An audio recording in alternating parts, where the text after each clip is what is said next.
evening. What do you want to do tonight? Same thing we do every night, Pinky. Try to take over the world. The Game of Life and How to Play It by Florence Scovel Shinn. Chapter 1. The Game. Most people consider life a battle, but it is not a battle. It is a game. It is a game, however, which cannot be played successfully without the knowledge of spiritual law, and the Old and the New Testaments give the rules of the game with wonderful clearness. Jesus Christ taught that it was a great game of giving and receiving. Whatsoever a man soweth, that shall he also reap. This means that whatever man sends out in word or deed will return to him. What he gives, he will receive. If he gives hate, he will receive hate. If he gives love, he will receive love. If he gives criticism, he will receive criticism. If he lies, he will be lied to. If he cheats, he will be cheated. We are taught also that the imaging faculty plays a leading part in the game of life. Keep thy heart, or imagination, with all diligence, for out of it are the issues of life. Proverbs chapter 4, verse 23. This means that what man images, sooner or later externalizes in his affairs. I know of a man who feared a certain disease. It was a very rare disease and difficult to get, but he pictured it continually and read about it until it manifested in his body. And he died, the victim of distorted imagination. So we see, to play successfully the game of life, we must train the imaging faculty. A person with an imaging faculty trained to image only good brings into his life every righteous desire of his heart. Health, wealth, love, friends, perfect self-expression, his highest ideals. The imagination has been called the scissors of the mind, and it is ever cutting, day by day, the pictures man sees there, and sooner or later he meets his own creations in his outer world. To train the imagination successfully, man must understand the workings of his mind. The Greeks said, "Know thyself." There are three departments of the mind: the subconscious, conscious, and superconscious. The subconscious is simply power without direction. It is like steam or electricity, and it does what it is directed to do. It has no power of induction. Whatever man feels deeply or images clearly is impressed upon the subconscious mind and carried out in minutest detail. For example, a woman I know, when a child, always made believe she was a widow. She dressed up in black clothes and wore a long black veil, and people thought she was very clever and amusing. She grew up and married a man with whom she was deeply in love. In a short time, he died, and she wore black and a sweeping veil for many years. The picture of herself as a widow was impressed upon the subconscious mind, and in due time worked itself out, regardless of the havoc created. The conscious mind has been called mortal or carnal mind. It is the human mind and sees life as it appears to be. It sees death, disaster, sickness, poverty, and limitation of every kind, and it impresses the subconscious. The superconscious mind is the God mind within each man, and is the realm of perfect ideas. In it is the perfect pattern spoken of by Plato, the divine design. For there is a divine design for each person. There is a place that you are to fill, and no one else can fill, something you are to do, which no one else can do. There is a perfect picture of this in the superconscious mind. It usually flashes across the conscious as an unattainable ideal, something too good to be true. In reality, it is man's true destiny or destination flashed to him from the infinite intelligence which is within himself. Many people, however, are in ignorance of their true destinies and are striving for things and situations which do not belong to them. and would only bring failure and dissatisfaction if attained. For example, a woman came to me and asked me to speak the word that she would marry a certain man with whom she was very much in love. She called him A.B. I replied that this would be a violation of spiritual law, but that I would speak the word for the right man, the divine selection, the man who belonged to her by divine right. I added, if A.B. is the right man, you can't lose him, and if he isn't, you will receive his equivalent. She saw A.B. frequently, but no headway was made in their friendship. One evening she called and said, "Do you know, for the last week, A.B. hasn't seemed so wonderful to me?" I replied, "Maybe he is not the divine selection. Another man may be the right one." Soon after that, she met another man who fell in love with her at once, and who said she was his ideal. In fact, he said all the things that she had always wished A.B. would say to her. She remarked, it was quite uncanny. She soon returned his love and lost all interest in A.B. This shows the law of substitution. A right idea was substituted for a wrong one. Therefore, there was no loss or sacrifice involved. Jesus Christ said, "Seek ye first the kingdom of God and his righteousness, and all these things shall be added unto you." And he said the kingdom was within man. The kingdom is the realm of right ideas, or the divine pattern. Jesus Christ taught that man's words played a leading part in the game of life. By your words ye are justified, and by your words ye are condemned. Many people have brought disaster into their lives through idle words. For example, a woman once asked me why her life was now one of poverty, of limitation. Formerly, she had a home, was surrounded by beautiful things, and had often tired of the management of her home, and had said repeatedly, "I'm sick and tired of things. I wish I lived in a trunk." And she added, "Today I am living in that trunk." She had spoken herself into a trunk. The subconscious mind has no sense of humor, and people often joke themselves into unhappy experiences. For example, a woman who had a great deal of money joked continually about getting ready for the poorhouse.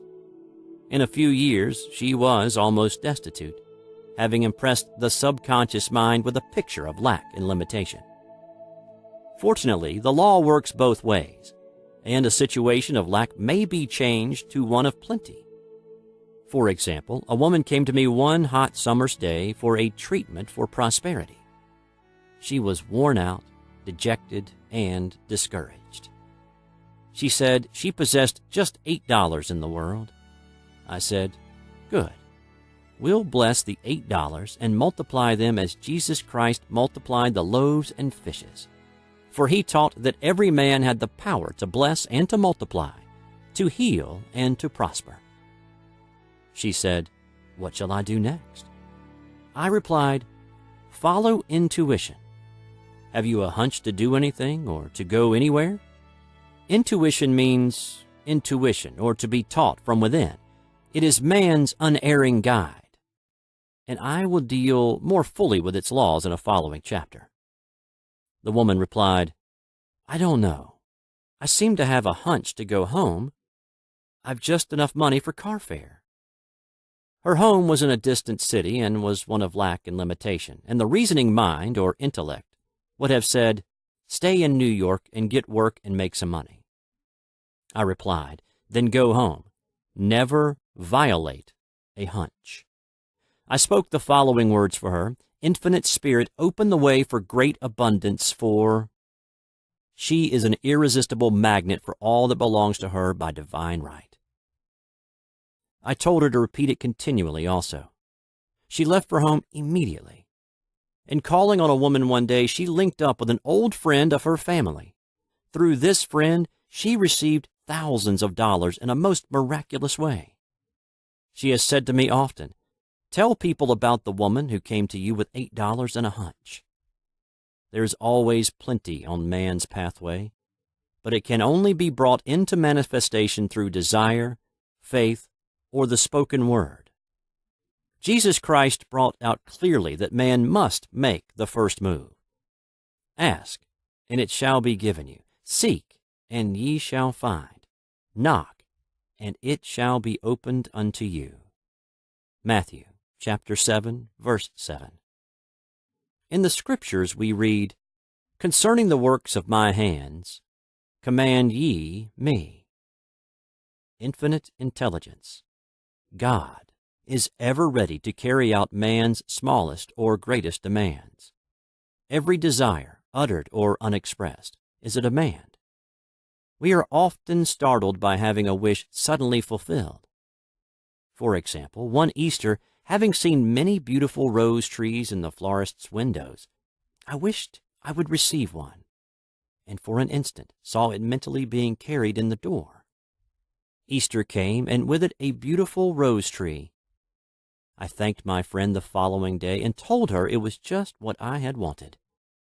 She replied, "I didn't send you a rose tree. I sent you lilies." The man had mixed the order and sent me a rose tree simply because I had started the law in action, and I had to have a rose tree. Nothing stands between man and his highest ideals and every desire of his heart but doubt and fear. When man can wish without worrying, every desire will be instantly fulfilled. I will explain more fully in a following chapter the scientific reason for this, and fear must be erased from the consciousness. It is man's only enemy. Fear of lack, fear of failure, fear of sickness, fear of loss, and a feeling of insecurity on some plane.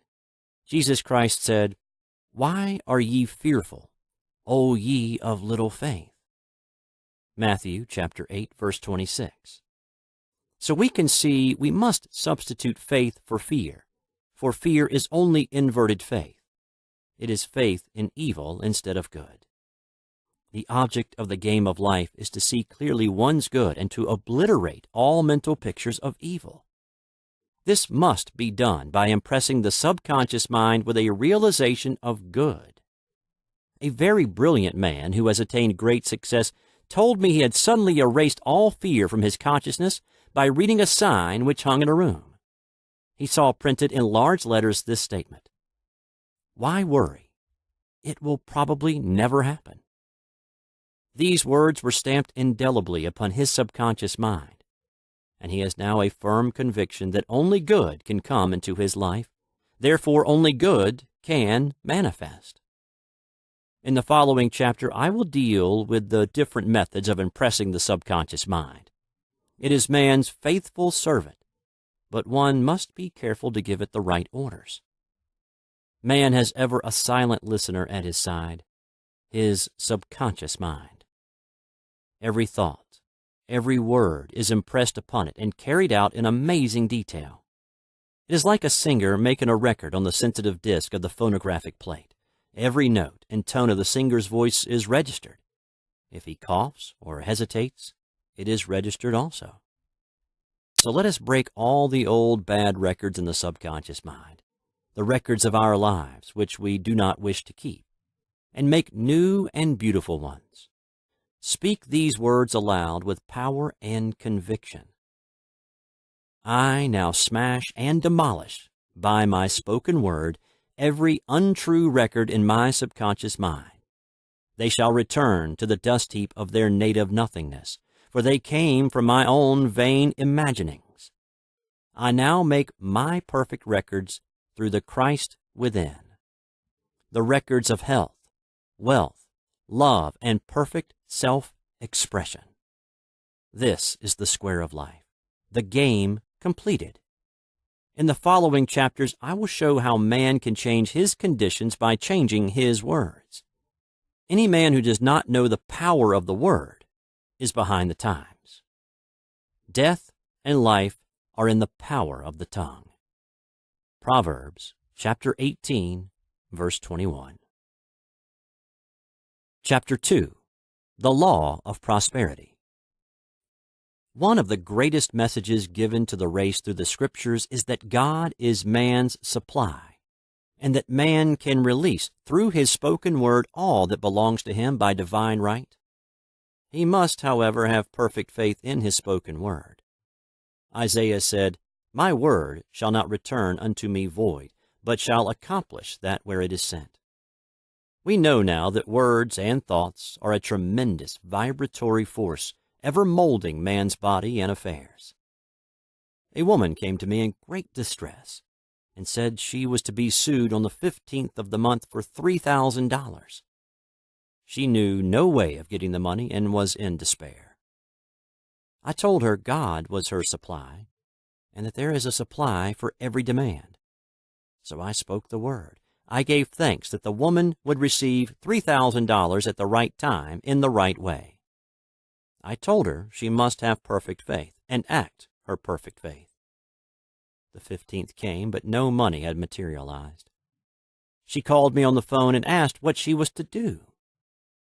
I replied, "It is Saturday, so they won't sue you today. Your part is to act rich, thereby showing perfect faith that you will receive it by Monday."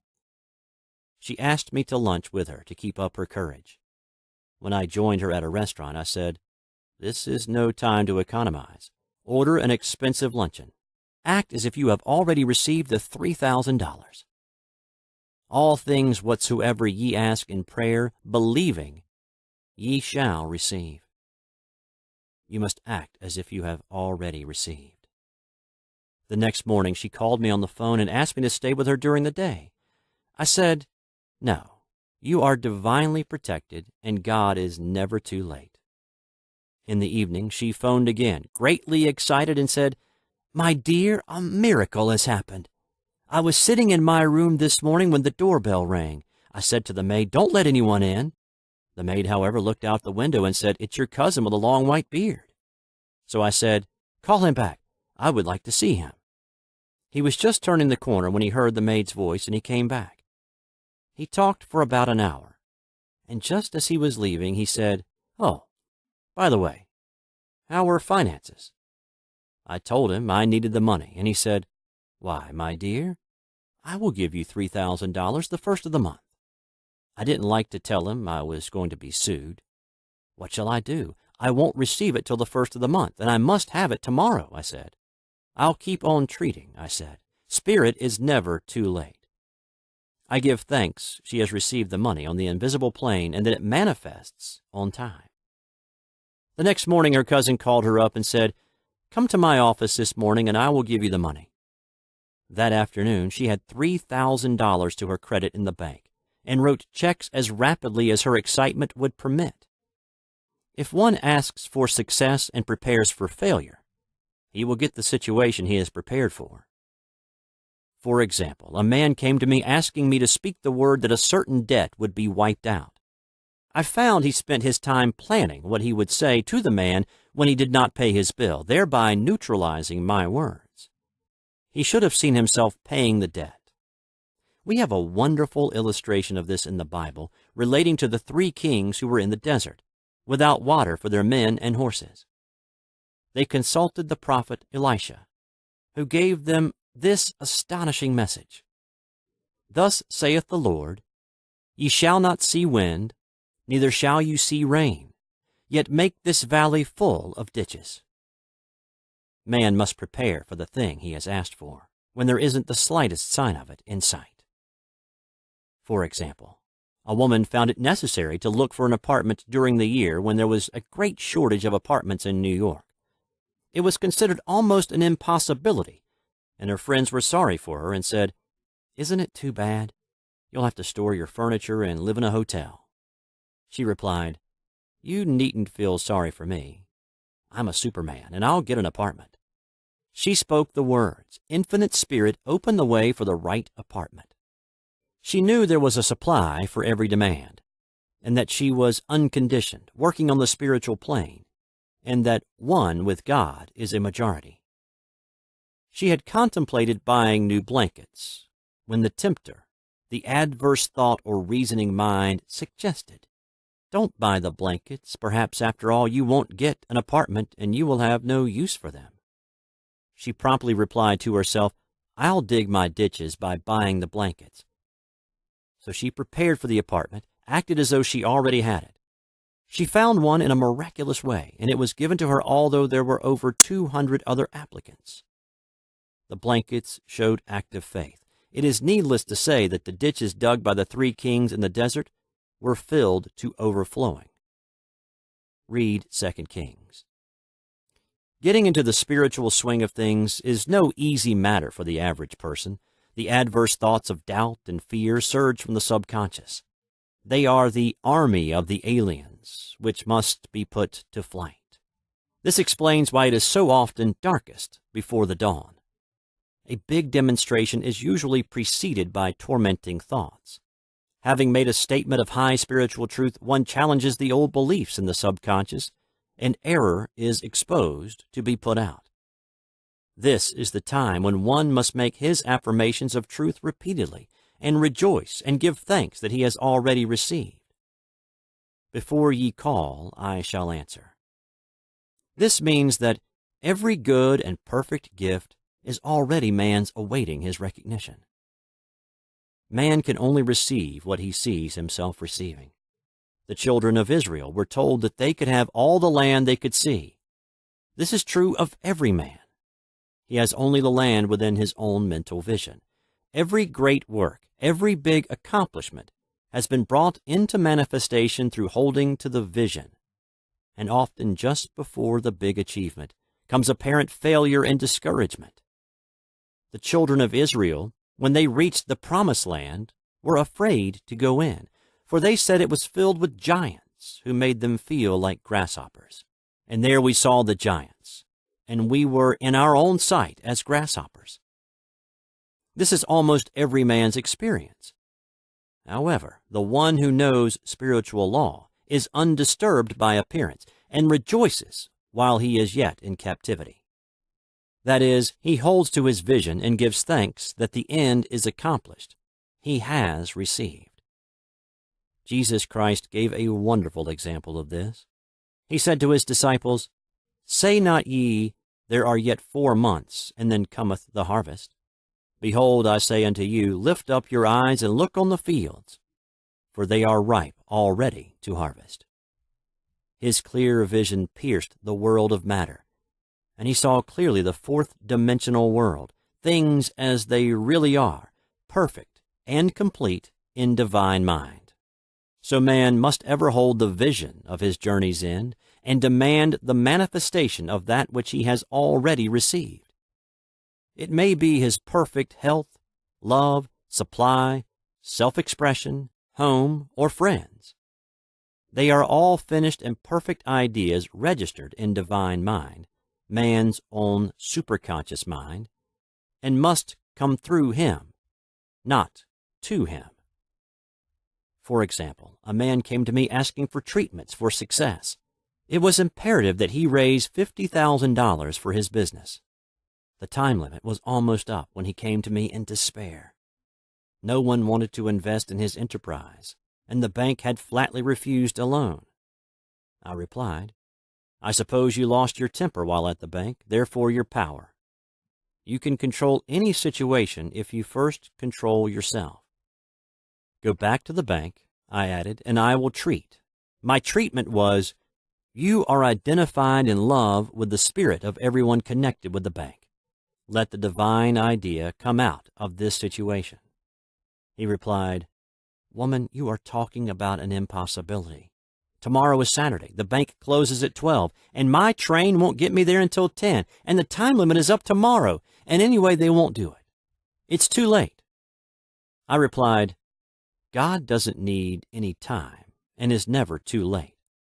With Him, all things are possible." I added, "I don't know anything about business, but I know all about God." He replied, "It all sounds fine when I see her listening to you, but when I go out, it's terrible." He lived in a distant city, and I did not hear from him for a week.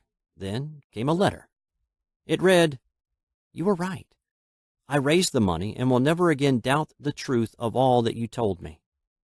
I saw him a few weeks later, and I said, "What happened? You evidently had plenty of time after all." He replied, My train was late, and I got there just 15 minutes to 12. I walked into the bank quietly and said, "I have come for the loan." And they gave it to me without a question. It was the last 15 minutes of the time allotted to him, and Infinite Spirit was not too late. In this instance, the man could never have demonstrated alone. He needed someone to help him hold to the vision. This is what one man can do for another. Jesus Christ knew the truth of this when he said, "If two of you shall agree on earth as touching anything that they shall ask, it shall be done for them of my Father which is in heaven." One gets too close to his own affairs and becomes doubtful and fearful. The friend or healer sees clearly the success, health, or prosperity and never wavers, because he is not close to the situation. It is much easier to demonstrate for someone else than for one's self. So a person should not hesitate to ask for help if he feels himself wavering. A keen observer of life once said, "No man can fail if some one person sees him successful." Such is the power of the vision, and many a great man owed his success to a wife or sister or a friend who believed in him and held without wavering to the perfect pattern. Chapter 3. The Power of the Word. A person knowing the power of the Word becomes very careful of his conversation. He has only to watch the reaction of his words to know that they do not return void. Through his spoken word, man is continually making laws for himself. I knew a man who said, "I always miss a car. It invariably pulls out just as I arrive." His daughter said, "I always catch a car. It's sure to come just as I get there." This occurred for years. Each one had made a separate law for himself, one of failure, one of success. This is the psychology of superstitions. The horseshoe or rabbit's foot contains no power, but man's spoken word and belief that it will bring good luck creates expectancy in the subconscious mind and attracts a lucky situation. I find, however, this will not work when man has advanced spiritually and knows a higher law. One cannot turn back and must put away graven images. For example, 2 men in my class had had great success in business for several months, when suddenly everything went to smash. We tried to analyze the situation, and I found, instead of making their affirmations and looking to God for success and prosperity, they had each bought a lucky monkey. I said, "Oh, I see. You have been trusting in the lucky monkeys instead of God. Put away the lucky monkeys and call on the law of forgiveness, for man has power to forgive or neutralize his mistakes." They decided to throw the lucky monkeys down a coal hole, and all went well again. This does not mean, however, that one should throw away every lucky ornament or horseshoe about the house, but he must recognize that the power back of it is the one and only power, God, and that the object simply gives him a feeling of expectancy. I was with a friend one day who was in deep despair. In crossing the street, she picked up a horseshoe. Immediately, she was filled with joy and hope. She said God had sent her the horseshoe in order to keep up her courage. It was indeed at that moment about the only thing that could have registered in her consciousness. Her hope became faith, and she ultimately made a wonderful demonstration. I wish to make the point clear that the men previously mentioned were depending on the monkeys alone, while this woman recognized the power back of the horseshoe. I know in my own case, it took a long while to get out of a belief that a certain thing brought disappointment. If the thing happened, disappointment invariably followed.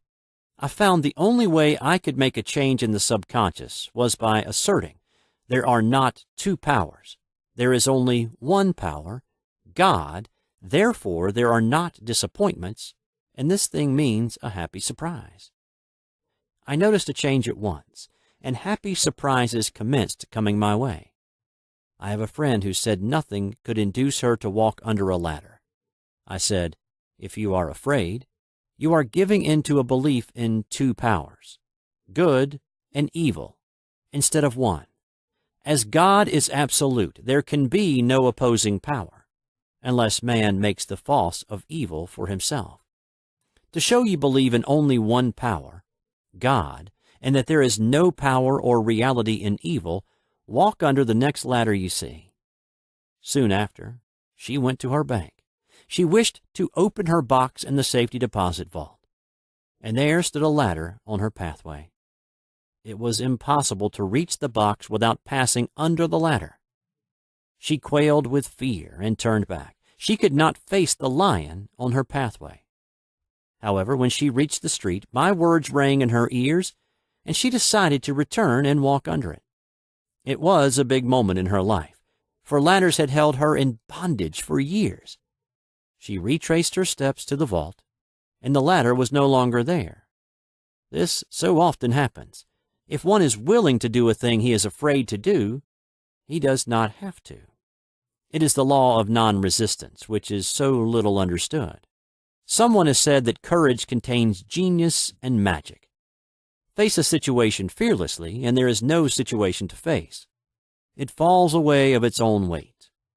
The explanation is that fear attracted the ladder on the woman's pathway, and fearlessness removed it. Thus the invisible forces are ever working for man, who is always pulling the strings himself, though he does not know it. Owing to the vibratory power of words, whatever man voices, he begins to attract. People who continually speak of disease invariably attract it. After man knows the truth, he cannot be too careful of his words. For example, I have a friend who often says on the phone, "Do come to see me and have an old-fashioned chat." This old-fashioned chat means an hour of about 500 to 1,000 destructive words, the principal topics being loss, lack, failure, and sickness. I reply, "No, I thank you. I've had enough old-fashioned chats in my life. They are too expensive. But I will be glad to have a new-fashioned chat and talk about what we want, not what we don't want." There is an old saying that man only dares use his words for three purposes: to heal, bless, or prosper. What man says of others will be said of him, and what he wishes for another he is wishing for himself. Curses, like chickens, come home to roost. If a man wishes someone bad luck, he is sure to attract bad luck himself. If he wishes to aid someone to success, he is wishing and aiding himself to success. The body may be renewed and transformed through the spoken word and clear vision, and disease be completely wiped out of the consciousness. The metaphysician knows that all disease has a mental correspondence, and in order to heal the body, one must first heal the soul. The soul is the subconscious mind, and it must be saved from wrong thinking. In the 23rd Psalm, we read, "He restoreth my soul." This means that the subconscious mind or soul must be restored with the right ideas, and the mystical marriage is the marriage of the soul and the spirit, or the subconscious and superconscious mind. They must be one. When the subconscious is flooded with the perfect ideas of the superconscious, God and man are one. I and the Father are one. That is, he is one with the realm of perfect ideas. He is the man made in God's likeness and image, imagination, and is given power and dominion over all created things, his mind, body, and affairs. It is safe to say that all sickness and unhappiness come from the violation of the law of love. "A new commandment I give unto you, love one another, and in the game of life, love or goodwill takes every trick." For example, a woman I know had for years an appearance of a terrible skin disease. The doctors told her it was incurable, and she was in despair. She was on the stage, and she feared she would soon have to give up her profession, and she had no other means of support. She, however, procured a good engagement, and on the opening night made a great hit. She received flattering notices from the critics, and was joyful and elated. The next day she received a notice of dismissal. A man in the caste had been jealous of her success and had caused her to be sent away. She felt hatred and resentment taking complete possession of her, and she cried out, "Oh, God, don't let me hate that man." That night she worked for hours in the silence. She said, "I soon came into a very deep silence. I seemed to be at peace with myself, with the man, and with the whole world. I continued this for 2 following nights, and on the 3rd day I found I was healed completely of the skin disease. In asking for love or goodwill, she had fulfilled the law, for love is the fulfilling of the law, and the disease, which came from subconscious resentment, was wiped out. Continual criticism produces rheumatism, as critical, inharmonious thoughts cause unnatural deposits in the blood, which settle in the joints.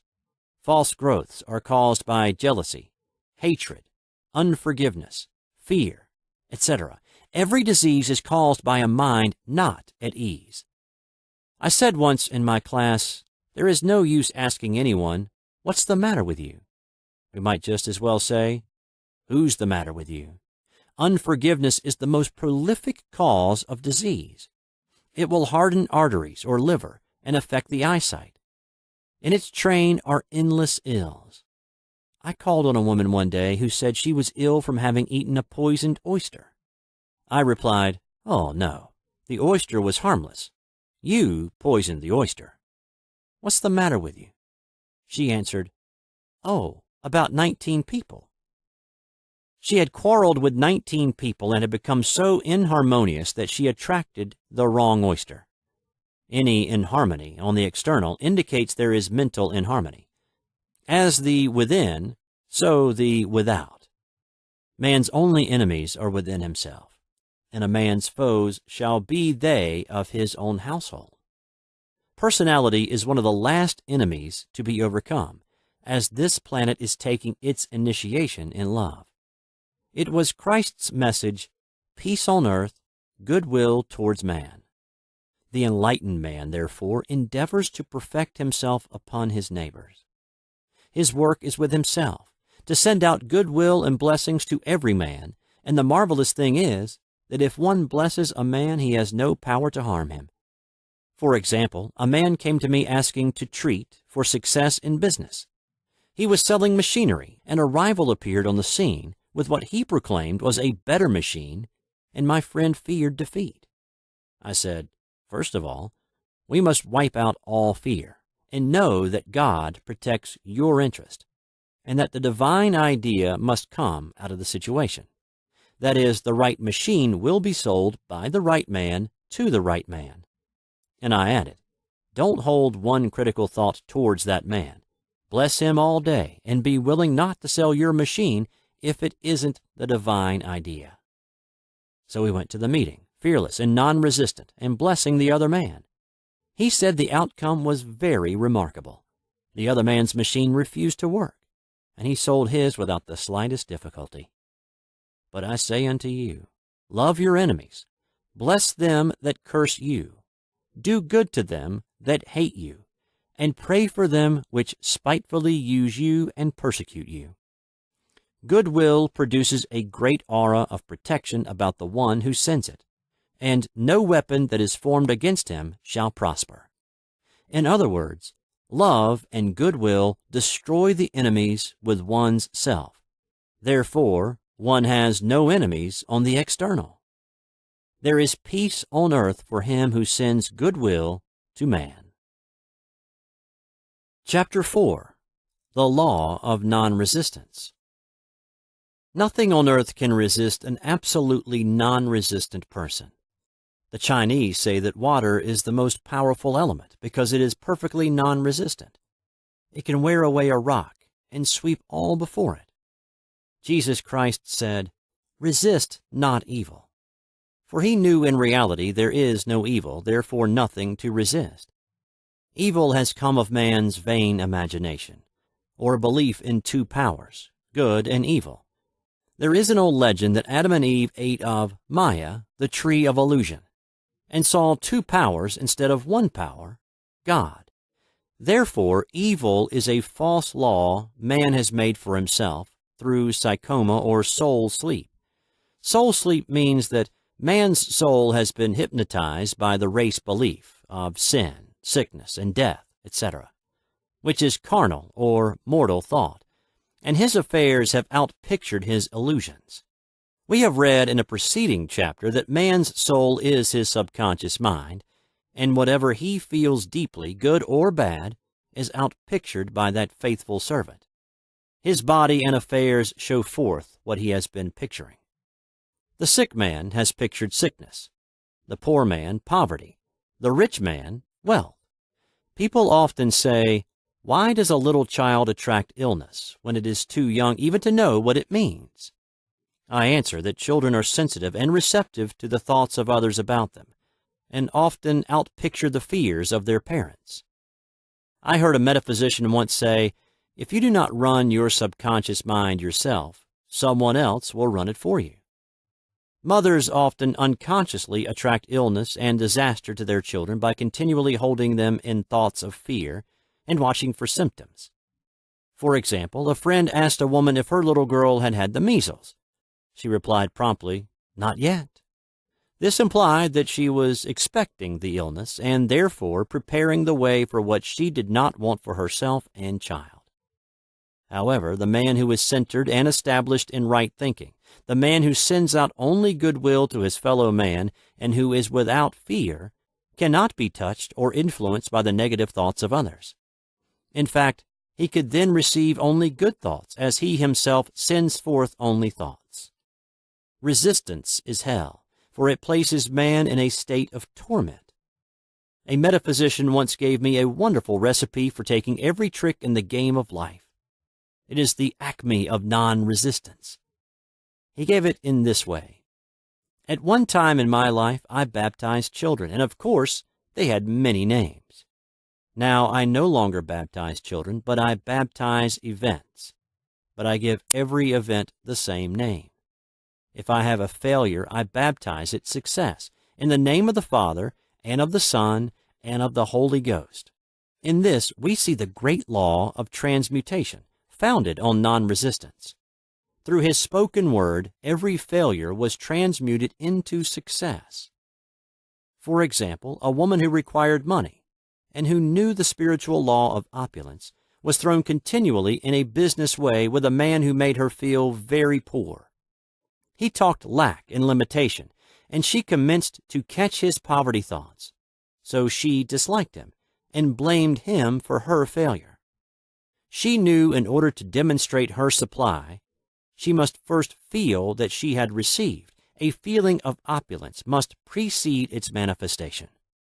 It dawned on her one day that she was resisting the situation and seeing two powers instead of one. So she blessed the man and baptized the situation success. She affirmed, as there is only one power, God, this man is here for my good and my prosperity. Just what he did not seem to be there for. Soon after that, she met, through this man, a woman who gave her, for a service rendered, several $1,000s, and the man moved to a distant city and faded harmoniously from her life. Make the statement, every man is a golden link in the chain of my good, for all men are God in manifestation, awaiting the opportunity given by man, himself, to serve the divine plan of his life. Bless your enemy, and you rob him of his ammunition. His arrows will be transmuted into blessings. This law is true of nations as well as individuals. Bless a nation, send love and goodwill to every inhabitant, and it is robbed of its power to harm.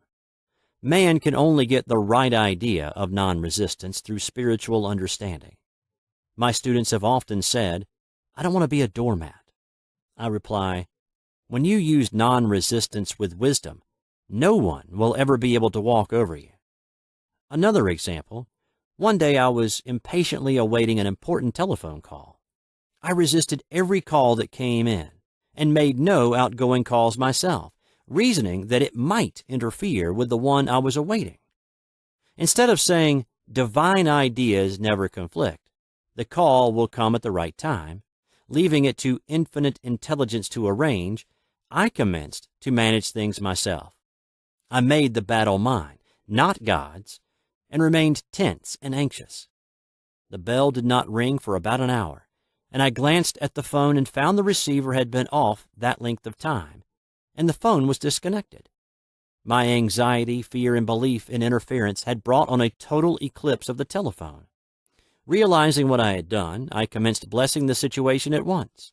I baptized it success, and affirmed I cannot lose any call that belongs to me by divine right. I am under grace and not under law.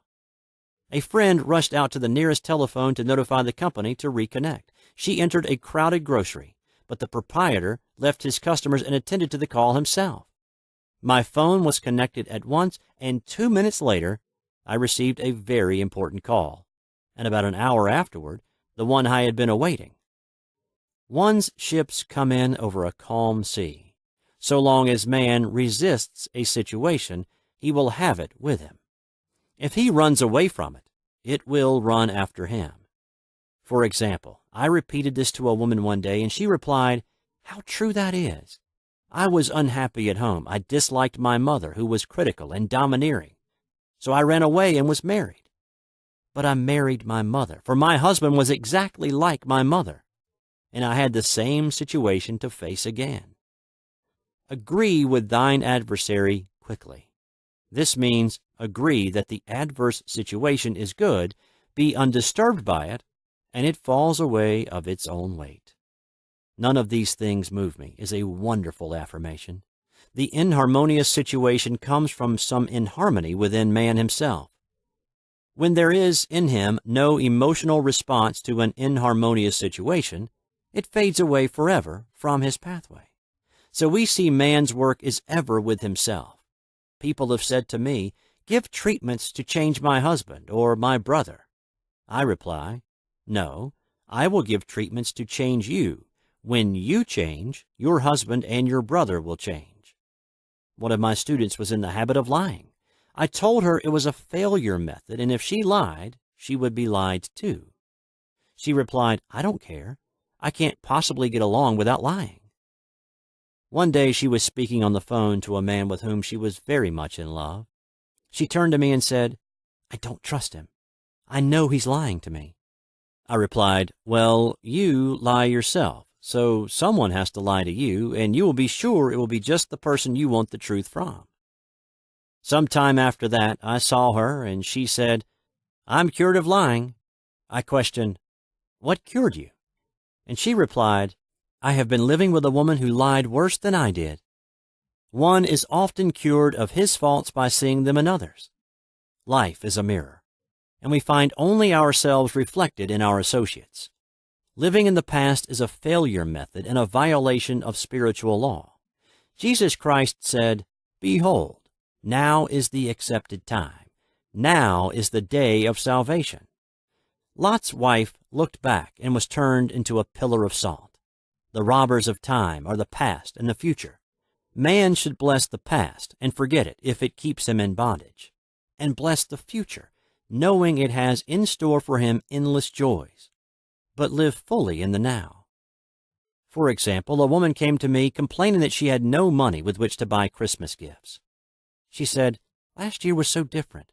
I had plenty of money and gave lovely presents, and this year I have scarcely a cent." I replied, "You will never demonstrate money while you are pathetic and live in the past. Live fully in the now and get ready to give Christmas presents. Dig your ditches and the money will come." She exclaimed, "I know what to do. I will buy some tinsel twine, Christmas seals, and wrapping paper." I replied, "Do that, and the presents will come and stick themselves to the Christmas seals." This, too, was showing financial fearlessness and faith in God, as the reasoning mind said, "Keep every cent you have, as you are not sure you will get any more." She bought the seals, paper, and twine, and a few days before Christmas received a gift of several $100s. Buying the seals and twine had impressed the subconscious with expectancy and opened the way for the manifestation of the money. She purchased all the presents in plenty of time. man must live suspended in the moment. Look well, therefore, to this day. Such is the salutation of the dawn. He must be spiritually alert, ever awaiting his leads, taking advantage of every opportunity.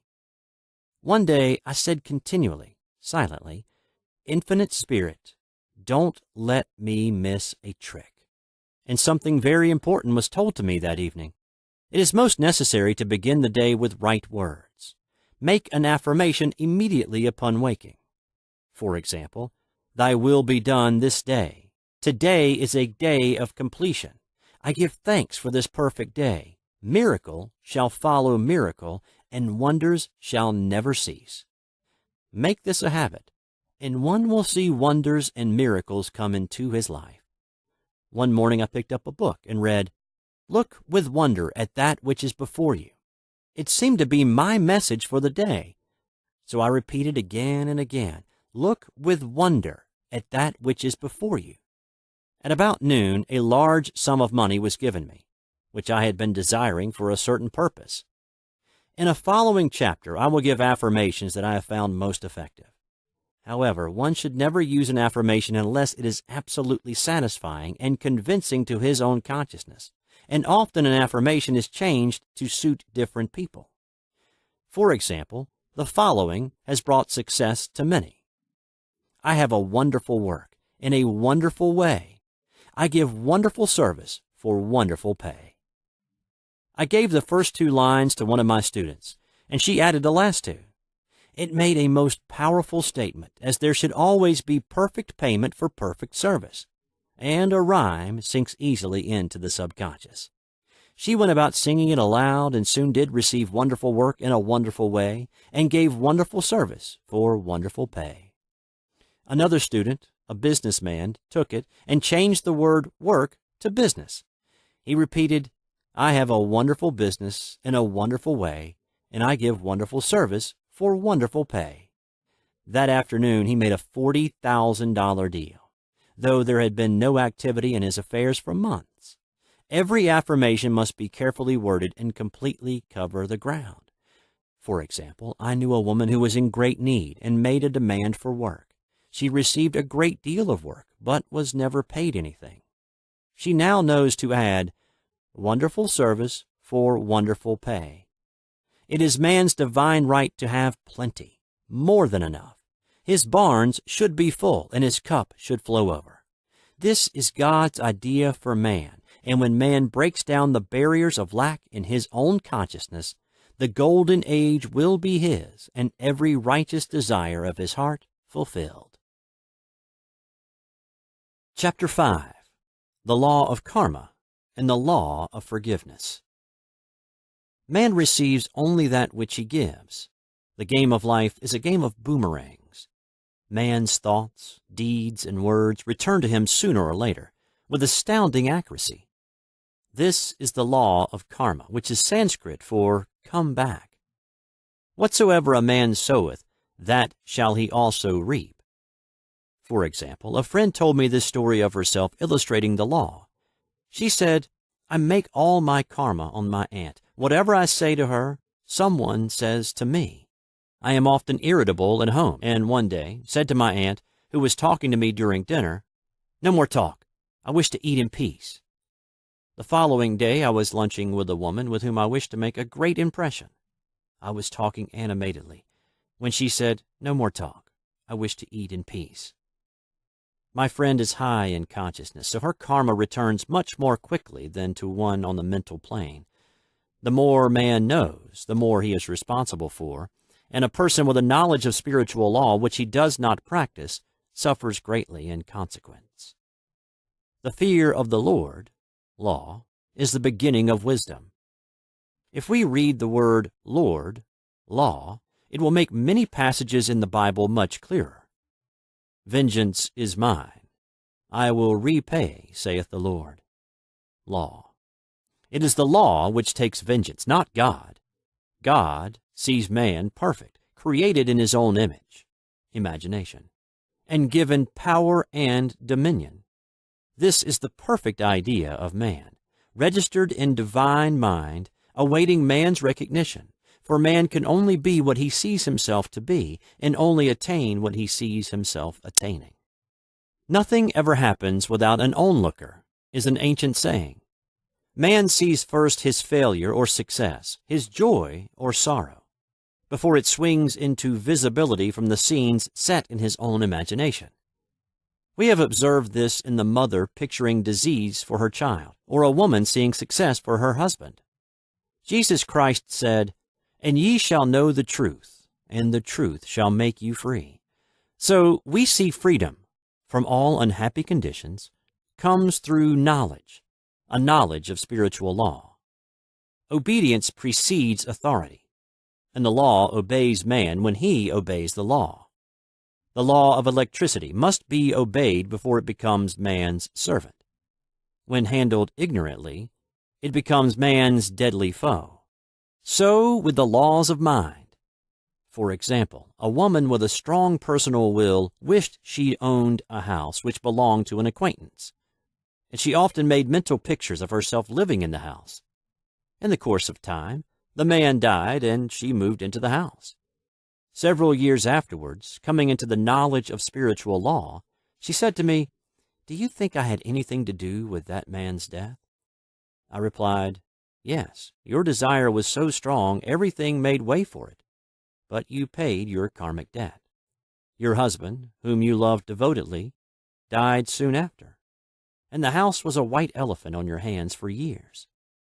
The original owner, however, could not have been affected by her thoughts had he been positive in the truth, nor her husband, but they were both under karmic law. The woman should have said, feeling the great desire for the house, "Infinite intelligence, give me the right house, equally as charming as this, the house which is mine by divine right." The divine selection would have given perfect satisfaction and brought good to all.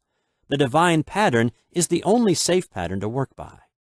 Desire is a tremendous force and must be directed in the right channels, or chaos ensues. In demonstrating, the most important step is the first step, to ask aright. Man should always demand only that which is by divine right. To go back to the illustration, had the woman taken this attitude, "If this house I desire is mine, I cannot lose it. If it is not, give me its equivalent." The man might have decided to move out harmoniously had it been the divine selection for her, or another house would have been substituted. Anything forced into manifestation through personal will is always ill-got, and has ever bad success. Man is admonished, "My will be done, not thine." And the curious thing is, man always gets just what he desires when he does relinquish personal will, thereby enabling infinite intelligence to work through him. "Stand ye still and see the salvation of the Lord." Law. For example, a woman came to me in great distress. Her daughter had determined to take a very hazardous trip, and the mother was filled with fear. She said she had used every argument, had pointed out the dangers to be encountered, and forbidden her to go. But the daughter became more and more rebellious and determined. I said to the mother, "You are forcing your personal will upon your daughter, which you have no right to do, and your fear of the trip is only attracting it, for man attracts what he fears." I added, "Let go, and take your mental hands off. Put it in God's hands, and use this statement: I put this situation in the hands of infinite love and wisdom. If this trip is the divine plan, I bless it and not longer resist. But if it is not divinely planned, I give thanks that it is now dissolved and dissipated." A day or two after that, her daughter said to her, "Mother, I have given up the trip," and the situation returned to its native nothingness. It is learning to stand still, which seems so difficult for man. I have dealt more fully with this law in the chapter on non-resistance. I will give another example of sowing and reaping which came in the most curious way. A woman came to me saying she had received a counterfeit $20 bill given to her at the bank. She was much disturbed, for she said, "The people at the bank will never acknowledge their mistake." I replied, "Let us analyze the situation and find out why you attracted it." She thought a few moments and exclaimed, "I know it. I sent a friend a lot of stage money just for a joke." So the law had sent her some stage money, for it doesn't know anything about jokes. I said, "Now we will call on the law of forgiveness and neutralize the situation." Christianity is founded upon the law of forgiveness. Christ has redeemed us from the curse of the karmic law, and the Christ within each man is his Redeemer and salvation from all inharmonious conditions. So I said, "Infinite Spirit, we call on the law of forgiveness and give thanks that she is under grace and not under law, and cannot lose this $20 which is hers by divine right. Now," I said, "go back to the bank and tell them fearlessly that it was given you there by mistake." She obeyed, and to her surprise, they apologized and gave her another bill, treating her most courteously. So knowledge of the law gives man power to rub out his mistakes. Man cannot force the external to be what he is not. If he desires riches, he must be rich first in consciousness. For example, a woman came to me asking treatment for prosperity. She did not take much interest in her household affairs, and her home was in great disorder. I said to her, "If you wish to be rich, you must be orderly. All men with great wealth are orderly, and order is heaven's first law." I added, "You will never become rich with a burnt match in the pincushion." She had a good sense of humor and commenced immediately, putting her house in order. She rearranged furniture, straightened out bureau drawers, cleaned rugs, and soon made a big financial demonstration, a gift from a relative. The woman herself became made over and keeps herself keyed up financially by being ever watchful of the external and expecting prosperity, knowing God is her supply. Many people are in ignorance of the fact that gifts and things are investments, and that hoarding and saving invariably lead to loss. There is that scattereth and yet increaseth, and there is that withholdeth more than is meet, but it tendeth to poverty. For example, I knew a man who wanted to buy a fur-lined overcoat. He and his wife went to various shops, but there was none he wanted. He said they were all too cheap-looking. At last he was shown one the salesman said was valued at $1,000, but which the manager would sell him for $500, as it was late in the season. His financial possessions amounted to about $700. The reasoning mind would have said, "You can't afford to spend nearly all you have on a coat." But he was very intuitive and never reasoned. He turned to his wife and said, "If I get this coat, I'll make a ton of money." So his wife consented, weakly. About a month later, he received a $10,000 commission. The coat made him feel so rich it linked him with success and prosperity. Without the coat, he would not have received the commission. It was an investment, paying large dividends. If man ignores these leadings to spend or to give, the same amount of money will go in an uninteresting or unhappy way. For example, a woman told me on Thanksgiving Day she informed her family that they could not afford a Thanksgiving dinner. She had the money, but decided to save it. A few days later, someone entered her home and took from the bureau drawer the exact amount the dinner would have cost. The law always stands back of the man who spends fearlessly, with wisdom. For example, one of my students was shopping with her little nephew. The child clamored for a toy, which she told him she could not afford to buy.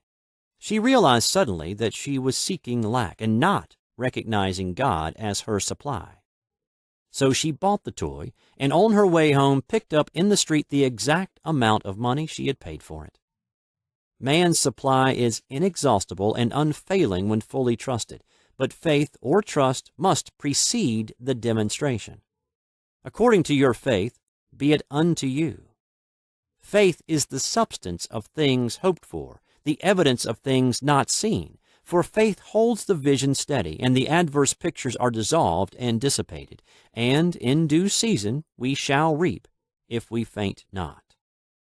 Jesus Christ brought the good news, the gospel, that there was a higher law than the law of karma, and that law transcends the law of karma. It is the law of grace, or forgiveness. It is the law which frees man from the law of cause and effect, the law of consequence, under grace and not under law. We are told that on this plane, man reaps where he has not sown. The gifts of God are simply poured out upon him. All that the kingdom affords is his. This continued state of bliss awaits the man who has overcome the race or world thought. In the world thought, there is tribulation. But Jesus Christ said, "Be of good cheer. I have overcome the world." The world thought is that of sin, sickness, and death. He saw their absolute unreality and said, "Sickness and sorrow shall pass away, and death itself, the last enemy, be overcome."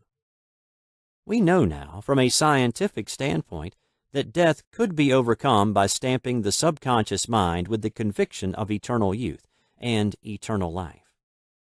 The subconscious, being simply power without direction, carries out orders without questioning.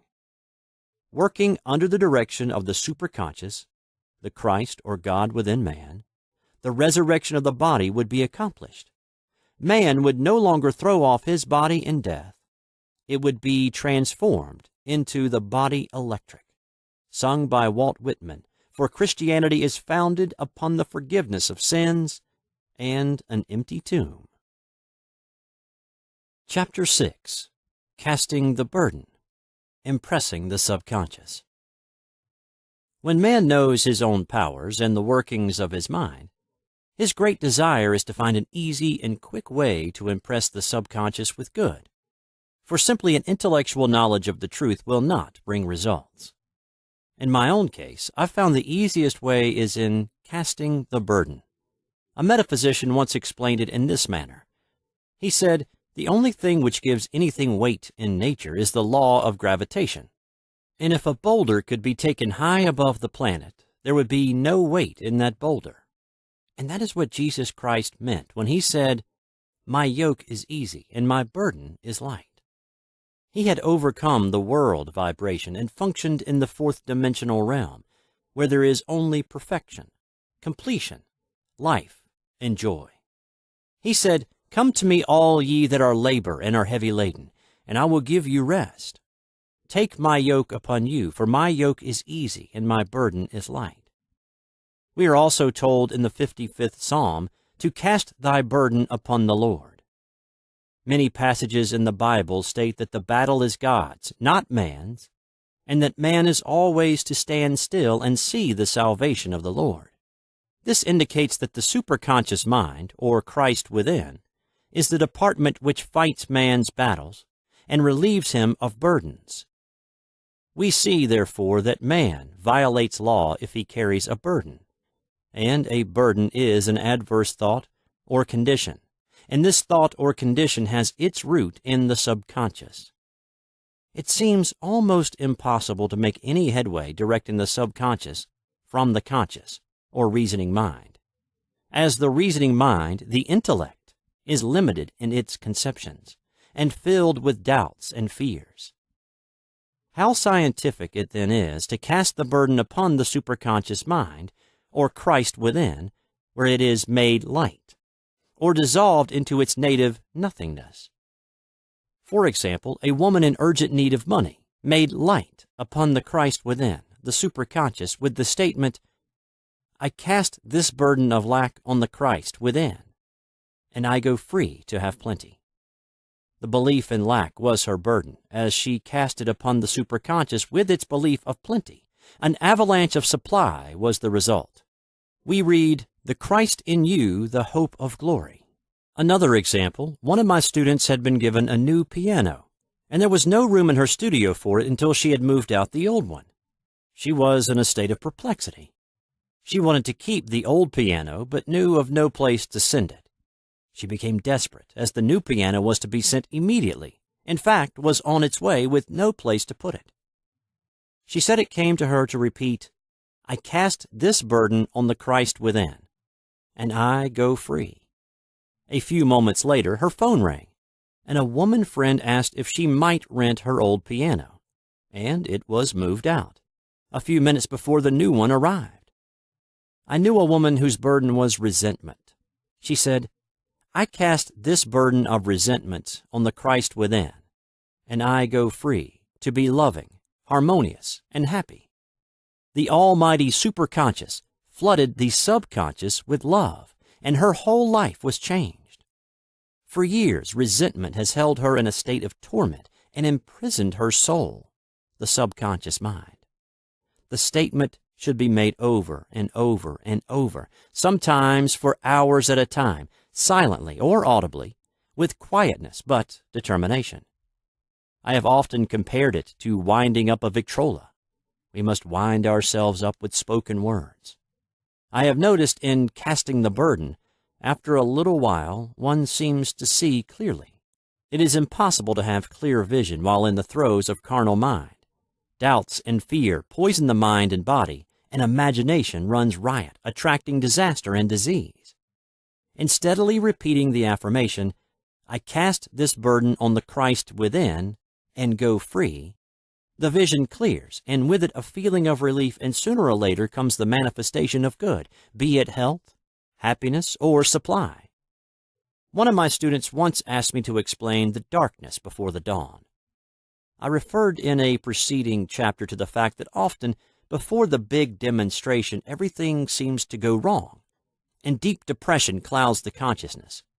It means that out of the subconscious are rising the doubts and fears of the ages. These old derelicts of the subconscious rise to the surface, to be put out.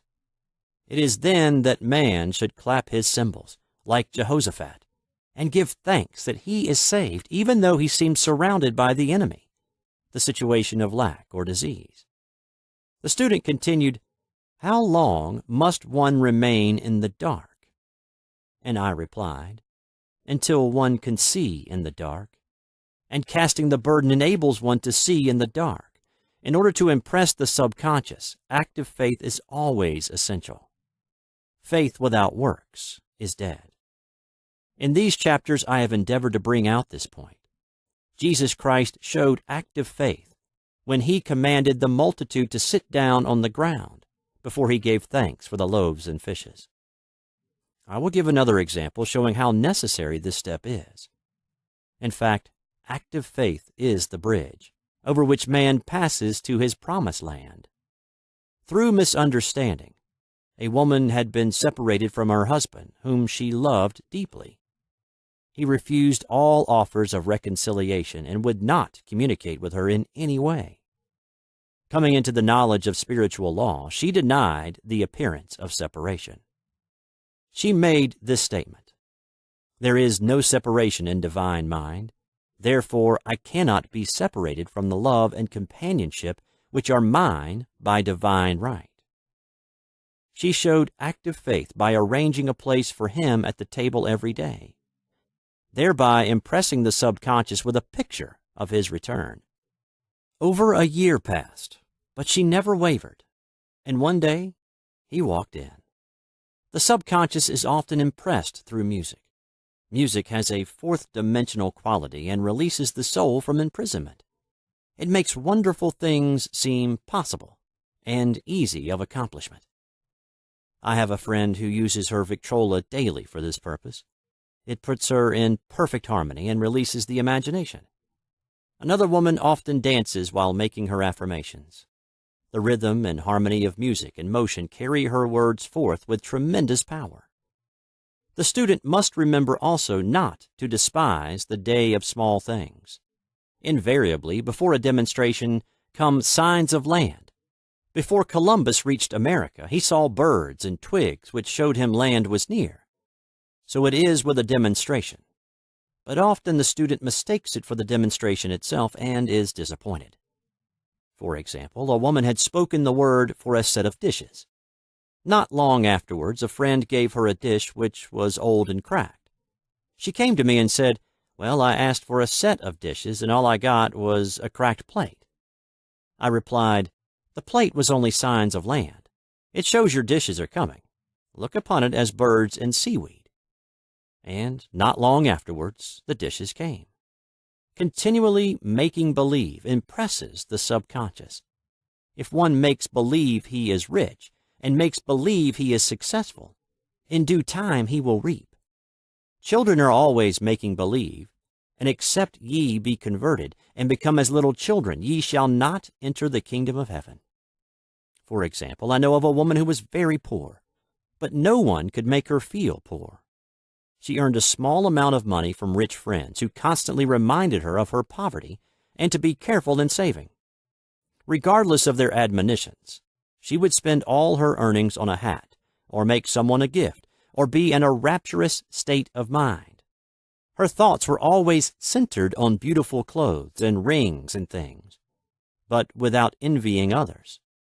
She lived in the world of the wondrous, and only riches seemed real to her. Before long, she married a rich man, and the rings and things became visible. I do not know whether the man was the divine selection, but opulence had to manifest in her life, and she had imaged only opulence. There is no peace or happiness for man until he has erased all fear from the subconscious. Fear is misdirected energy and must be redirected or transmuted into faith. Jesus Christ said, "Why are ye fearful, O ye of little faith? All things are possible to him that believeth." I am asked so often by my students, "How can I get rid of fear?" I reply, by walking up to the thing you are afraid of. The lion takes its fierceness from your fear. Walk up to the lion and he will disappear. Run away and he runs after you. I have shown in previous chapters how the lion of lack disappeared when the individual spent money fearlessly, showing faith that God was his supply and therefore unfailing. Many of my students have come out of the bondage of poverty and are now bountifully supplied through losing all fear of letting money go out. The subconscious is impressed with the truth that God is the giver and gift. Therefore, as one is one with the giver, he is one with the gift. A splendid statement is, "I now thank God the giver for God the gift." Man has long separated himself from his good and his supply through thoughts of separation and lack that sometimes it takes dynamite to dislodge these false ideas from the subconscious, and the dynamite is a big situation. We see in the foregoing illustration how the individual was freed from his bondage by showing fearlessness. Man should watch himself hourly to detect if his motive for action is fear or faith. Choose ye this day whom we shall serve, fear or faith. Perhaps one's fear is of personality. Then do not avoid the people feared. Be willing to meet them cheerfully, and they will either prove golden links in the chain of one's good or disappear harmoniously from one's pathway. Perhaps one's fear is of disease or germs. Then one should be fearless and undisturbed in a germ-laden situation, and he would be immune. One can only contract germs while vibrating at the same rate as the germ, and fear drags men down to the level of the germ. Of course, the disease-laden germ is the product of carnal mind, as all thought must objectify. Germs do not exist in the superconscious or divine mind, therefore are the product of man's vain imagination. In the twinkling of an eye, man's release will come when he realizes there is no power in evil. The material world will fade away, and the fourth-dimensional world, the world of the wondrous, will swing into manifestation. "And I saw a new heaven and a new earth, and there shall be no more death, neither sorrow nor crying, neither shall there be any more pain, for the former things are passed away." Chapter 7. Love. Every man on this planet is taking his initiation in love. "A new commandment I give unto you, that ye love one another." Uspensky states, in Tertium Organum, that love is a cosmic phenomenon and opens to man the fourth-dimensional world, the world of the wondrous. Real love is selfless and free from fear. It pours itself out upon the object of its affection, without demanding any return. Its joy is in the joy of giving. Love is God in manifestation, and the strongest magnetic force in the universe. Pure, unselfish love draws to itself its own. It does not need to seek or demand. Scarcely anyone has the faintest conception of real love. Man is selfish, tyrannical, or fearful in his affections, thereby losing the thing he loves. Jealousy is the worst enemy of love, for the imagination runs riot, seeing the loved one attracted to another, and invariably these fears objectify if they are not neutralized. For example, a woman came to me in deep distress. The man she loved had left her for other women, and said he never intended to marry her. She was torn with jealousy and resentment, and said she hoped he would suffer as he had made her suffer, and added, "How could he leave me when I loved him so much?" I replied, "You are not loving that man, you are hating him," and added, "You can never receive what you have never given. Give a perfect love, and you will receive a perfect love. Perfect yourself on this man. Give him a perfect, unselfish love, demanding nothing in return. Do not criticize or condemn, and bless him wherever he is." She replied, "No, I won't bless him unless I know where he is." "Well," I said, "that is not real love. When you send out real love will return to you, either from this man or his equivalent. For if this man is not the divine selection, you will not want him. As you are one with God, you are one with the love which belongs to you by divine right." Several months passed, and matters remained about the same, but she was working conscientiously with herself. I said, "When you are no longer disturbed by his cruelty, he will cease to be cruel, as you are attracting it through your own emotions." Then I told her of a brotherhood in India, who never said good morning to each other. They used these words, "I salute the divinity in you." They saluted the divinity in every man and the wild animals in the jungle, and they were never harmed, for they saw only God in every living thing. I said, "Salute the divinity in this man, and say, I see your divine self only. I see you as God sees you, perfect, made in his image and likeness." She found she was becoming more poised and gradually losing her resentment. He was a captain, and she always called him the Cap. One day she said, suddenly, "God bless the Cap wherever he is." I replied, "Now that is real love, and when you have become a complete circle and are no longer disturbed by the situation, you will have his love or attract its equivalent." I was moving at this time and did not have a telephone, so was out of touch with her for a few weeks, when one morning I received a letter saying, "We are married." At the earliest opportunity, I paid her a call. My first words were, "What happened?" "Oh," she exclaimed, "a miracle. One day I woke up and all suffering had ceased. I saw him that evening and he asked me to marry him. We were married in about a week, and I have never seen a more devoted man." There is an old saying, "No man is your enemy. No man is your friend. Every man is your teacher." So one should become impersonal and learn what each man has to teach him, and soon he would learn his lessons and be free. The woman's lover was teaching her selfless love, which every man, sooner or later, must learn. Suffering is not necessary for man's development. It is the result of violation of spiritual law, but few people seem able to rouse themselves from their soul sleep without it. When people are happy, they usually become selfish, and automatically the law of karma is set in action. Man often suffers loss through lack of appreciation. I knew a woman who had a very nice husband, but she often said, "I don't care anything about being married. But that is nothing against my husband. I'm simply not interested in married life." She had other interests and scarcely remembered she had a husband. She only thought of him when she saw him. One day her husband told her he was in love with another woman and left. She came to me in distress and resentment. I replied, "It is exactly what you spoke the word for. You said you didn't care anything about being married, so the subconscious worked to get you unmarried." She said, "Oh yes, I see. People get what they want and then feel very much hurt." She soon became in perfect harmony with the situation and knew they were both much happier apart. When a woman becomes indifferent or critical and ceases to be an inspiration to her husband, he misses the stimulus of her early relationship and is restless and unhappy.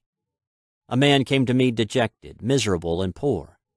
His wife was interested in the science of numbers and had had him read. It seems the report was not very favorable, for he said, "My wife says I'll never amount to anything because I'm a 2. I replied, "I don't care what your number is. You're a perfect idea and divine mind, and we will demand the success and prosperity which are already planned for you by that infinite intelligence." Within a few weeks, he had a very fine position, and a year or two later he achieved a brilliant success as a writer. No man is a success in business unless he loves his work. The picture the artist paints for love of his art is his greatest work. The potboiler is always something to live down. No man can attract money if he despises it. Many people are kept in poverty by saying, "Money means nothing to me, and I have a contempt for people who have it." This is the reason so many artists are poor. Their contempt for money separates them from it. I remember hearing one artist say of another, "He's no good as an artist. He has money in the bank." This attitude of mind, of course, separates man from his supply. He must be in harmony with a thing in order to attract it. Money is God in manifestation, as freedom from want and limitation. But it must be always kept in circulation and put to right uses. Hoarding and saving react with grim vengeance. This does not mean that man should not have houses and lots, stocks and bonds, for the barns of the righteous man shall be full. It means man should not hoard even the principal if an occasion arises when money is necessary. In letting it go out fearlessly and cheerfully, he opens the way for more to come in, for God is man's unfailing and inexhaustible supply. This is the spiritual attitude towards money, and the great bank of the universal never fails. We see an example of hoarding in the film production of Greed. The woman won $5,000 in a lottery, but would not spend it. She hoarded and saved, let her husband suffer and starve, and eventually she scrubbed floors for a living. She loved the money itself and put it above everything, and one night she was murdered and the money taken from her. This is an example of where love of money is the root of all evil. Money in itself is good and beneficial, but used for destructive purposes, hoarded and saved, or considered more important than love, brings disease and disaster, and the loss of the money itself. Follow the path of love, and all things are added, for God is love, and God is supply. Follow the path of selfishness and greed, and the supply vanishes, and man is separated from it. For example, I knew the case of a very rich woman who hoarded her income. She rarely gave anything away, but bought things for herself. She was very fond of necklaces, and a friend once asked her how many she possessed. She replied, 67. She bought them and put them away, carefully wrapped in tissue paper. Had she used the necklaces, it would have been quite legitimate, but she was violating the law of use. Her closets were filled with clothes she never wore, and jewels which never saw the light. The woman's arms were gradually becoming paralyzed from holding on to things, and eventually she was considered incapable of looking after her affairs, and her wealth was handed over to others to manage. So man, in ignorance of the law, brings about his own destruction. All disease, all unhappiness come from the violation of the law of love. Man's boomerangs of hate, resentment, and criticism come back laden with sickness and sorrow. Love seems almost a lost art, but the man with the knowledge of spiritual law knows it must be regained, for without it he has become as sounding brass and tinkling cymbals. For example, I had a student who came to me month after month to clean her consciousness of resentment. After a while, she arrived at the point where she resented only one woman, but that one woman kept her busy. Little by little, she became poised and harmonious, and one day, all resentment was wiped out. She came in radiant and exclaimed, "You can't understand how I feel." The woman said something to me, and instead of being furious, I was loving and kind, and she apologized and was perfectly lovely to me. No one can understand the marvelous lightness I feel within. Love and goodwill are invaluable in business. For example, a woman came to me complaining of her employer. She said she was cold and critical, and knew she did not want her in the position. Well, I replied, salute the divinity in the woman and send her love. She said, I can't. She's a marble woman. I answered, you remember the story of the sculptor who asked for a certain piece of marble? He was asked why he wanted it, and he replied, because there is an angel in the marble. And out of it he produced a wonderful work of art. She said, very well, I'll try it. A week later she came back and said, I did what you told me to, and now the woman is very kind and took me out in her car. People are sometimes filled with remorse for having done someone an unkindness, perhaps years ago. If the wrong cannot be righted, its effect can be neutralized by doing someone a kindness in the present. This one thing I do, forgetting those things which are behind and reaching forth unto things where are before. Sorrow, regret, and remorse tear down the cells of the body and poison the atmosphere of the individual.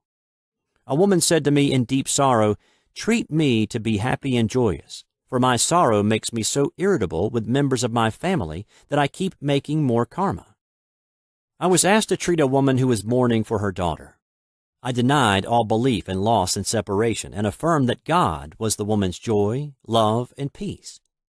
The woman gained her poise at once, but sent word by her son not to treat any longer because she was so happy it wasn't respectable. So mortal mind loves to hang on to its griefs and regrets. I knew a woman who went about bragging of her troubles, so of course she always had something to brag about. The old idea was if a woman did not worry about her children, she was not a good mother. Now, we know that mother fear is responsible for many of the diseases and accidents which come into the lives of children. For fear pictures vividly the disease or situation feared, and these pictures objectify, if not neutralized. Happy is the mother who can say sincerely that she puts her child in God's hands and knows therefore that he is divinely protected. For example, a woman awoke suddenly in the night, feeling her brother was in great danger.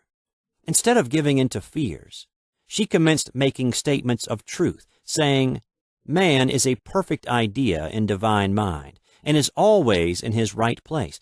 Therefore, my brother is in his right place and is divinely protected. The next day she found that her brother had been in close proximity to an explosion in a mine, but had miraculously escaped. So man is her brother's keeper, in thought, and every man should know that the thing he loves dwells in the secret place of the Most High, and abides under the shadow of the Almighty. There shall no evil befall thee, neither shall any plague come nigh thy dwelling. Perfect love casteth out fear. He that feareth is not made perfect in love. And love is the fulfilling of the law. Chapter 8. Intuition or Guidance. There is nothing too great of accomplishment for the man who knows the power of his word, and who follows his intuitive leads. By the word, he starts in action unseen forces and can rebuild his body or remold his affairs. It is therefore of the utmost importance to choose the right words, and the student carefully selects the affirmation he wishes to catapult into the invisible. He knows that God is his supply, that there is a supply for every demand, and that his spoken word releases this supply. Ask, and ye shall receive. Man must make the first move. Draw nigh to God, and he will draw nigh to you. I have often been asked just how to make a demonstration. I reply, speak the word, and then do not do anything until you get a definite lead.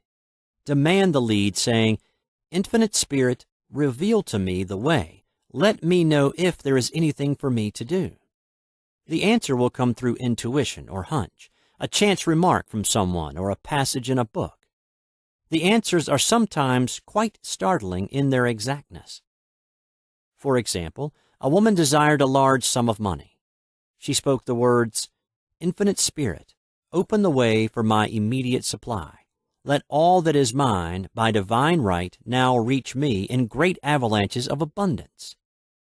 Then she added, "Give me a definite lead. Let me know if there is anything for me to do." The thought came quickly. Give a certain friend, who had helped her spiritually, $100. She told her friend, who said, "Wait and get another lead before giving it." So she waited, and that day met a woman who said to her, "I gave someone $1 today. It was just as much for me as it would be for you to give someone 100. This was indeed an unmistakable lead, so she knew she was right in giving the $100. It was a gift which proved a great investment, for shortly after that, a large sum of money came to her in a remarkable way. Giving opens the way for receiving. In order to create activity in finances, one should give. Tithing, or giving 1/10 of one's income, is an old Jewish custom and is sure to bring increase. Many of the richest men in this country have been tithers, and I have never known it to fail as an investment. The 10th part goes forth and returns blessed and multiplied. But the gift, or tithe, must be given with love and cheerfulness, for God loveth a cheerful giver. Bills should be paid cheerfully. All money should be sent forth fearlessly and with a blessing. This attitude of mind makes man master of money. It is his to obey, and his spoken word then opens vast reservoirs of wealth. Man himself limits his supply by his limited vision. Sometimes the student has a great realization of wealth, but is afraid to act. The vision and action must go hand in hand, as in the case of the man who bought the fur-lined overcoat. A woman came to me asking me to speak the word for a position. So I demanded, "Infinite Spirit, open the way for this woman's right position." Never ask for just a position. Ask for the right position, the place already planned in divine mind, as it is the only one that will give satisfaction. I then gave thanks that she had already received and that it would manifest quickly. Very soon she had 3 positions offered her, 2 in New York and 1 in Palm Beach, and she did not know which to choose. I said, "Ask for a definite lead." The time was almost up and was still undecided when one day she telephoned. When I woke up this morning, I could smell Palm Beach. She had been there before and knew its balmy fragrance. I replied, "Well, if you can smell Palm Beach from here, it is certainly your lead." She accepted the position, and it proved a great success. Often one's lead comes at an unexpected time. One day I was walking down the street when I suddenly felt a strong urge to go to a certain bakery, a block or 2 away. The reasoning mind resisted, arguing, "There is nothing there that you want." However, I had learned not to reason, so I went to the bakery, looked at everything, and there was certainly nothing there that I wanted. But coming out, I encountered a woman I had thought of often, and who was in great need of the help which I could give her. So often, one goes for one thing and finds another. Intuition is a spiritual faculty and does not explain, but simply points the way. A person often receives a lead during a treatment. The idea that comes may seem quite irrelevant, but some of God's leadings are mysterious. In the class one day, I was treating that each individual would receive a definite lead. A woman came to me afterwards and said, "While you were treating, I got the hunch to take my furniture out of storage and get an apartment." The woman had come to be treated for health. I told her I knew in getting a home of her own, her health would improve, and I added, "I believe your trouble, which is congestion, has come from having things stored away. Congestion of things causes congestion in the body. You have violated the law of use, and your body is paying the penalty." So I gave thanks that divine order was established in her mind, body, and affairs. People little dream of how their affairs react on the body. There is a mental correspondence for every disease. A person might receive instantaneous healing through the realization of his body being a perfect idea in divine mind, and therefore whole and perfect. But if he continues his destructive thinking, hoarding, hating, fearing, condemning, the disease will return. Jesus Christ knew that all sickness came from sin, but admonished the leper after the healing to go and sin no more, lest a worse thing come upon him. So man's soul, or subconscious mind, must be washed whiter than snow for permanent healing, and the metaphysician is always delving deep for the correspondence. Jesus Christ said, "Condemn not, lest ye also be condemned. Judge not, lest ye be judged." Many people have attracted disease and unhappiness through condemnation of others. What man condemns in others, he attracts to himself. For example, a friend came to me in anger and distress because her husband had deserted her for another woman. She condemned the other woman and said continually she knew he was a married man and had no right to accept his attentions. I replied, "Stop condemning the woman. Bless her, and be through with the situation. Otherwise, you are attracting the same thing to yourself." She was deaf to my words, and a year or two later became deeply interested in a married man herself. Man picks up a live wire whenever he criticizes or condemns, and may expect a shock. Indecision is a stumbling block in many a pathway.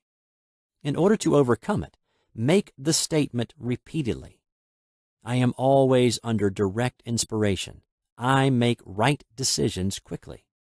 These words impress the subconscious, and soon one finds himself awake and alert, making his right moves without hesitation.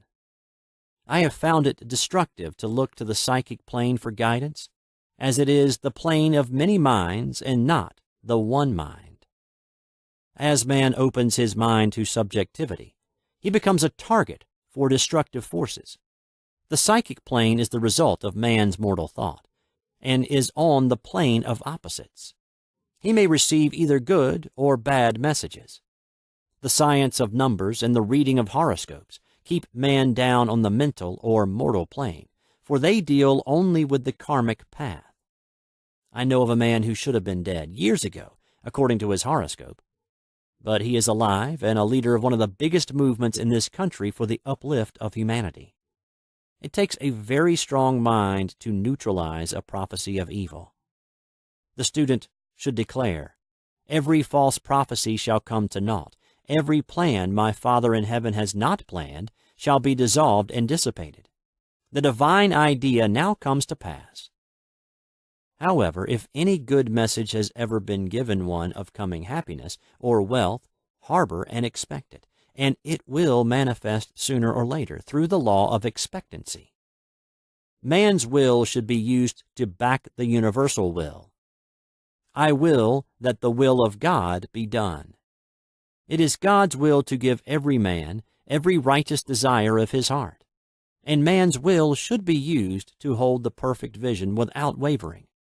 The prodigal son said, "I will arise and go to my father." It is indeed often an effort of the will to leave the husks and swine of mortal thinking. It is so much easier for the average person to have fear than faith. So faith is an effort of the will. As man becomes spiritually awakened, he recognizes that any external inharmony is the correspondence of mental inharmony. If he stumbles or falls, he may know he is stumbling or falling in consciousness. One day, a student was walking along the street condemning someone in her thoughts. She was saying mentally, "That woman is the most disagreeable woman on earth," when suddenly 3 Boy Scouts rushed around the corner and almost knocked her over. She did not condemn the Boy Scouts, but immediately called on the law of forgiveness and saluted the divinity in the woman. Wisdom's way are ways of pleasantness, and all her paths are peace.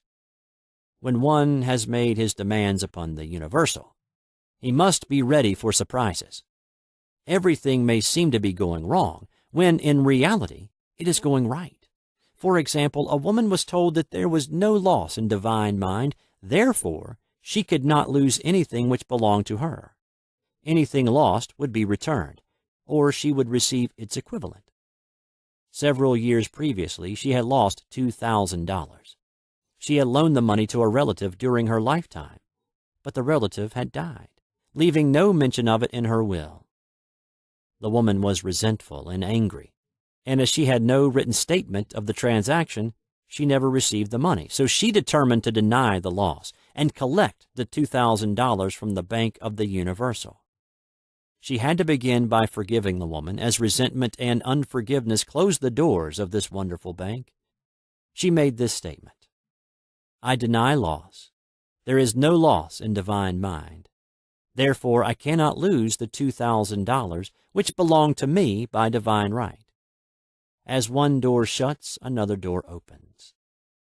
She was living in an apartment house which was for sale, and in the lease was a clause stating that if the house was sold, the tenants would be required to move out within 90 days.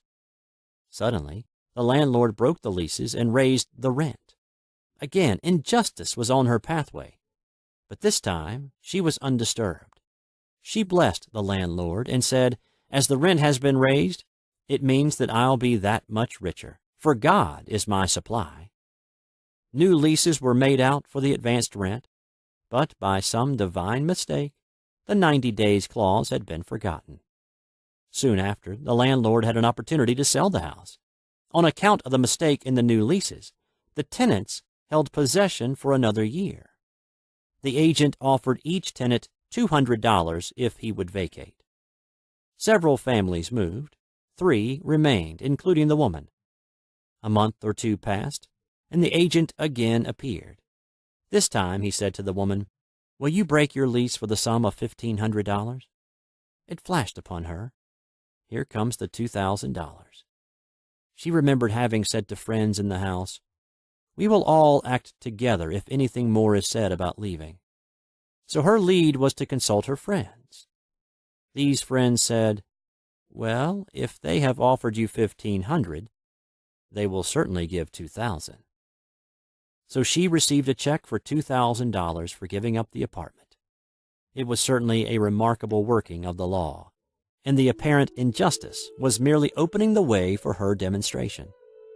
It proved that there is no loss, and when man takes his spiritual stand, he collects all that is his from this great reservoir of good. "I will restore to you the years the locusts have eaten." These adverse thoughts alone rob man. For no man gives to himself but himself, and no man takes away from himself but himself. Man is here to prove God and to bear witness to the truth, and he can only prove God by bringing plenty out of lack, and justice out of justice. "Prove me now herewith, saith the Lord of hosts, if I will not open you the windows of heaven and pour out a blessing, that there shall not be room enough to receive it."